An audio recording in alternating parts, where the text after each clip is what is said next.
नमस्कार प्रिय बच्चों। पूर्व में हमने देखा कि किस प्रकार से वृहत्तर भारत का निर्माण हुआ और भारतीय उपनिवेशीकरण की प्रक्रिया के पश्चात भारत का जो भारतीय कला संस्कृति का परचम जो है विदेशों तक फैला। आज हम पढ़ेंगे विदेशों पर भारतीय कला का प्रभाव। प्राचीन भारतीय सभ्यता ने विशेष रूप से दक्षिण पूर्व एशिया के देशों में अपनी जड़ें जमाई। ये हमने बृहत्तर भारत के अंतर्गत देख लिया था।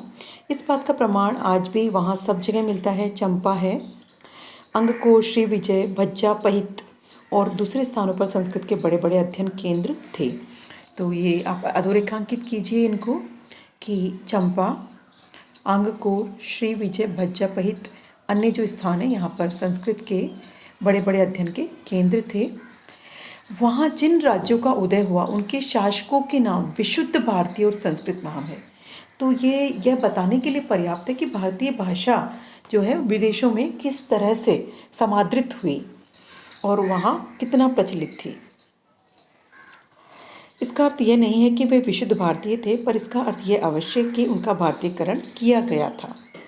राजकीय समारोह भारतीय ढंग से संस्कृत से संपन्न किए जाते थे। जैसे हमारे यहाँ आज भी हम देखते हैं कि जो संस्कार होते हैं 16 संस्कार, वो संपन्न कराने की विधि जो है संस्कृति ही है।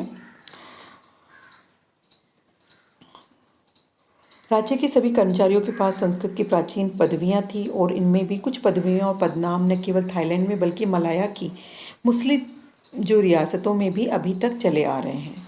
इंडोनेशिया में इन स्थानों के प्राचीन साहित्य भारतीय पुराकथाओं और गाथाओं से भरे हुए हैं। जावा और बाली के मशहूर नृत्य भारत से लिए गए हैं। बाली के छोटे से टापू ने भारतीय संस्कृति को अभी तक बहुत सीमा तक कायम रखा है। मतलब बाली में आज भी आप भारतीय संस्कृति की झलक देख सकते हैं।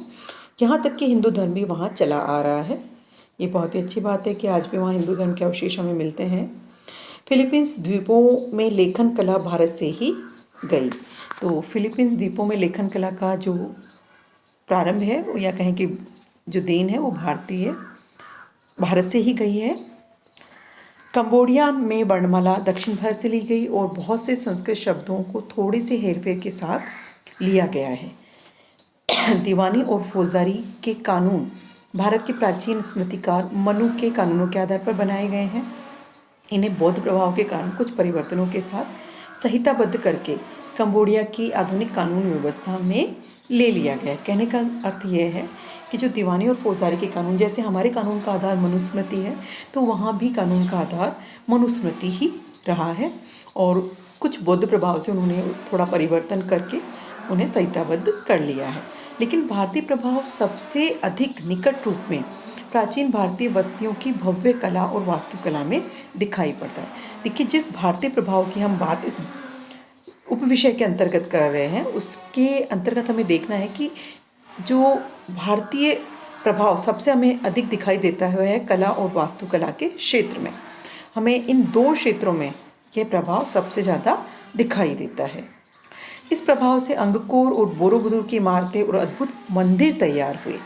तो अंगकोर और बोरोबुदुर ये दो जगह जो आपको दी गई हैं, यहाँ आज भी ऐसी इमारतें हैं जिनमें हमें भारतीय संस्कृति की स्पष्ट झलक दिखाई देती है।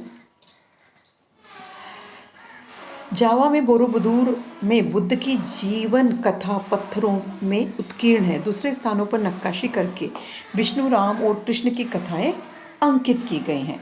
तो बौद्ध धर्म एवं हिंदू धर्म दोनों का संबंध जो है यहाँ की इमारतों से जुड़ा हुआ है। अंगकोर वाट के विशाल मंदिर के चारों तरफ विशाल खंडरों का विस्तृत क्षेत्र है। उसमें बनावटी झीलें, पोखरें और नहरें हैं जिनके ऊपर पुल बने हैं और बहुत बड़ा फाटक है जिस पर एक वृहदाकार सिर पत्थर से खुदा है। ये आकर्षक मुस्कुराता किंतु रहस्यमयी कंबोडियाई देवतुल्य चेहरा है। इस चेहरे की मुस्कान अद्भुत रूप से मोहक और विचलित करने वाली है। अंगकोर की प्रेरणा भारत से मिली, पर उसका विकास खमीर प्रतिभा ने किया कि दोनों के परस्पर मेल से यह अजूबा पैदा हुआ। मतलब प्रेरणा अगर भारतीय है तो उसमें उस प्रेरणा को विकसित करने का जो प्रभाव है खमीर प्रभाव है और दोनों के संयोग से इस अद्भुत चीज़ का निर्माण हुआ है। जिस राजा ने बनवाया उसका नाम जयवर्मन सप्तम था, जो ठेठ भारतीय नाम है। ये देखिए बच्चों, आपको स्वयं भी महसूस हो रहा होगा कि जयवर्धन नाम हमारे भारतीय नामों से बहुत साम्य रखता है। तो इस प्रकार दक्षिण पूर्व एशिया में भारतीय संस्कृति का किस प्रकार से प्रसार हुआ, ये हमने इस भाग 1 में जान लिया है। धन्यवाद।